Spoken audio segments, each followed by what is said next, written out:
ஓம் சாந்தி. 14/6/2025 காலை முரளி. முரளியின் சாரம். பாபா சொல்றார், இனிமையான குழந்தைகளே, உங்களுக்கு இப்போது ஞானத்தின் 3வது கண் கிடைத்துள்ளது என்பதால் இப்போது உங்களுடைய கண்கள் வேறு எதிலேயுமே மூழ்கிவிடக்கூடாது. இனிமையான குழந்தைகளே, இப்பொழுது உங்களுக்கு ஞானத்தின் 3வது கண் கிடைத்துள்ளது என்பதால் இப்பொழுது உங்கள் கண்கள் எதிலும் மூழ்கிவிட வேண்டாம். கேள்வி: யாருக்கு பழைய உலகத்தின் மீது எல்லையற்ற வைராக்கியம் இருக்குமோ அவர்களின் அடையாளம் என்னவாக இருக்கும்? பதில்: அவர்கள் தங்களுடைய அனைத்தையும் தந்தைக்கு அர்ப்பணம் செய்து விடுவார்கள். அவர்களுக்கு என்று எதுவுமே கிடையாது. பாபா, இந்த தேகம் கூட எங்களுடையது இல்லை, இதுவோ பழைய உடல் ஆகும், இதையும் விட்டுவிட வேண்டும். இவ்வாறு அவர்களுடைய மோகம் எல்லாவற்றில் இருந்தும் அறுபட்டு கொண்டே போகும். நஷ்டோ மோகாவாக, மோகத்தை வென்றவர்களாக அவர்கள் இருப்பார்கள். இங்கு இருக்கும் எதுவும் பயன்பட போவதில்லை, ஏனெனில் இவை எல்லாமே எல்லைக்கு உட்பட்டவை ஆகும். ஓம் சாந்தி. தந்தை அமர்ந்து குழந்தைகளுக்கு பிரம்மாண்டம் மற்றும் சிருஷ்டி சக்கரத்தின் முதல் இடை கடைசி பற்றிய ஞானத்தை கூறிக்கொண்டிருக்கிறார். இதை வேறு யாருமே கூற முடியாது. ஒரே ஒரு கீதையில்தான் ராஜயோகத்தை பற்றிய வர்ணனை உள்ளது. பகவான் வந்து நரனிலிருந்து நாராயணராக ஆக்குகிறார். இது கீதையை தவிர வேறெந்த சாஸ்திரத்திலும் இல்லை. இதையும் தந்தை கூறியுள்ளார். நான் உங்களுக்கு ராஜயோகம் கற்பித்து இருந்தேன் என்று கூறுகிறார். இந்த ஞானம் ஒன்றும் பரம்பரையாக வருவதில்லை என்பதை புரிய வைத்திருந்தார். தந்தை வந்து ஒரு தர்மத்தின் ஸ்தாபனை செய்கின்றார். மற்ற எல்லா தர்மங்களும் அழிந்து போகின்றன. எந்த ஒரு சாஸ்திரம் போன்றவையும் பரம்பரையாக வருவதில்லை. மேலும் தர்ம ஸ்தாபனை செய்ய தர்ம ஸ்தாபகர்கள் வரும்பொழுது எல்லாமே அழிந்து போய்விடும் வகையில் ஒன்றும் விநாசமாவது இல்லை. பக்தி மார்க்கத்தின் சாஸ்திரங்களை மக்கள் படித்து கொண்டே வருகிறார்கள். பிராமண தர்மத்தின் சாஸ்திரம் கீதைதான் என்றாலும் கூட அதையும் பக்தி மார்க்கத்தில்தான் உருவாக்குகிறார்கள். ஏனெனில் சத்யுகத்திலோ எந்த ஒரு சாஸ்திரமும் இருப்பதே இல்லை. மற்ற தர்மங்கள் இருக்கும் பொழுது விநாசமாவதே இல்லை. புதிய உலகம் உருவாகும் வகையில் பழைய உலகம் முடிந்து போவதில்லை, அதுவே வந்து கொண்டிருக்கும். இப்பொழுது இந்த பழைய உலகம் முடிய போகிறது என்று குழந்தைகளாகிய நீங்கள் அறிவீர்கள். நமக்கு தந்தை கற்பித்து கொண்டிருக்கின்றார். பாடல் கூட ஒரு கீதையுடையதே ஆகும். கீதா ஜெயந்தியையும் கூட கொண்டாடுகிறார்கள். வேதங்களின் ஜெயந்தி என்பதோ இல்லை. பகவான் ஒருவர் ஆவார். எனவே ஒருவருக்குத்தான் ஜெயந்தி கொண்டாட வேண்டும். மற்றவை அவருடைய படைப்பாகும். அவற்றிலிருந்து எதுவும் கிடைக்க முடியாது. ஆஸ்தி தந்தையிடமிருந்து தான் கிடைக்கிறது. சிற்றப்பா பெரியப்பா ஆகியோரிடமிருந்து எந்த ஒரு ஆஸ்தியும் கிடைப்பதில்லை. இப்பொழுது இவர் உங்களுடைய எல்லையற்ற தந்தை, எல்லையற்ற ஞானம் அளிப்பவர் ஆவார். இவர் ஒன்றும் சாஸ்திரத்தை கூறுவதில்லை. இவை எல்லாமே பக்தி மார்க்கத்தினுடையவை என்று பாபா கூறுகிறார். இவை அனைத்தினுடைய சாரத்தை நான் உங்களுக்கு கூறுகின்றேன். சாஸ்திரம் ஒன்றும் படிப்பு அல்ல. படிப்பின் மூலமாகவோ பதவி கிடைக்கிறது. இந்த படிப்பை தந்தை குழந்தைகளுக்கு கற்பித்து கொண்டிருக்கின்றார். பகவான் குழந்தைகளுக்காக கூறுகிறார். மீண்டும் 5000 வருடங்களுக்கு பிறகும் இவ்வாறே நடக்கும்.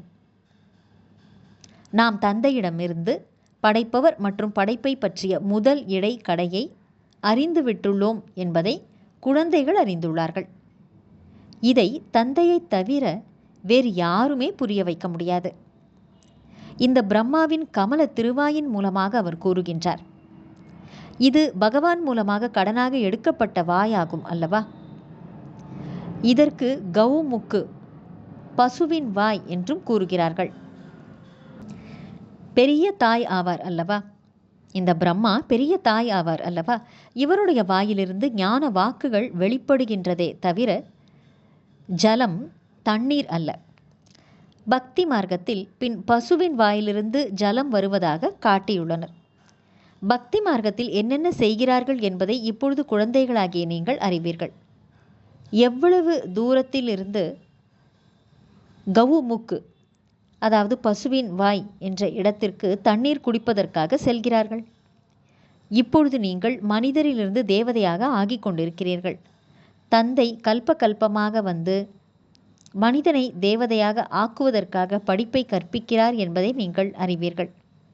எப்படி கற்பிக்கிறார் என்பதையும் பார்க்கிறீர்கள். பகவான் நமக்கு கற்பித்து கொண்டிருக்கிறார் என்று நீங்கள் எல்லோருக்கும் கூறுகிறீர்கள்.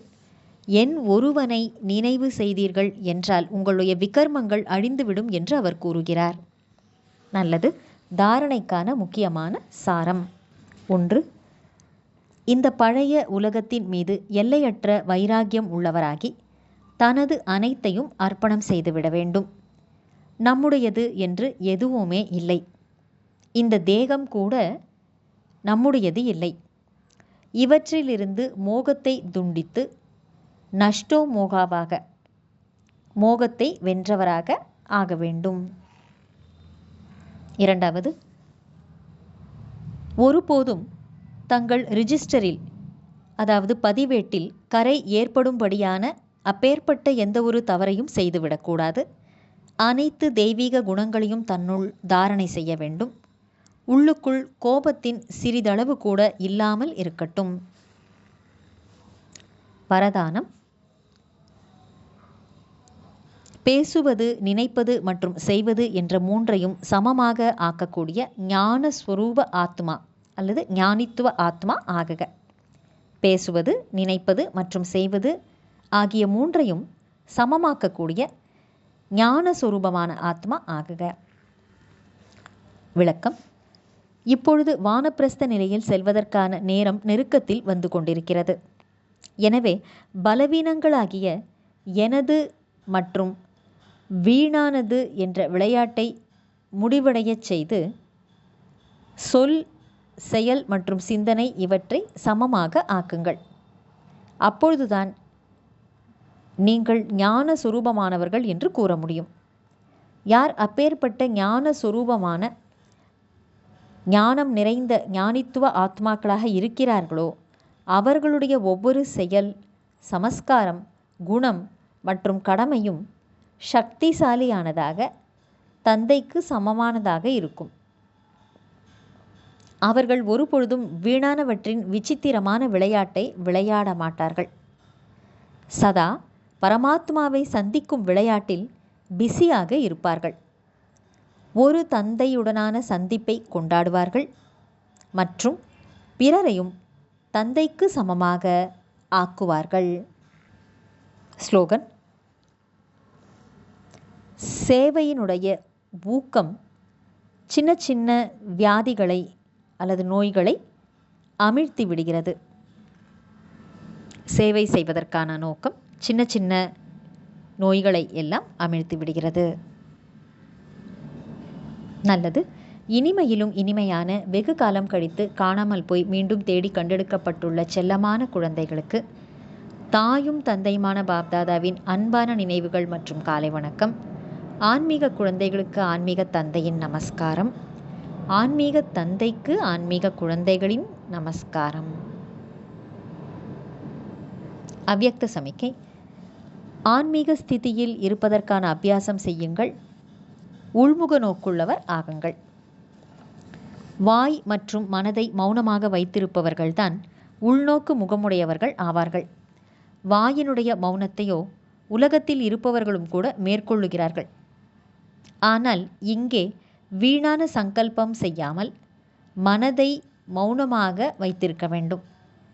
எவ்வாறு நீங்கள் டிராஃபிக் கண்ட்ரோல் யோகா செய்யும் பொழுது வீணானவற்றின் போக்குவரத்தை கட்டுப்படுத்துகிறீர்களோ அவ்வாறு இடையிடையில் ஒரு நாள் மனதின் வீணானவற்றின் டிராஃபிக்கை கண்ட்ரோல் செய்யுங்கள்.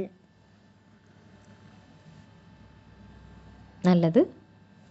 ஓம் சாந்தி.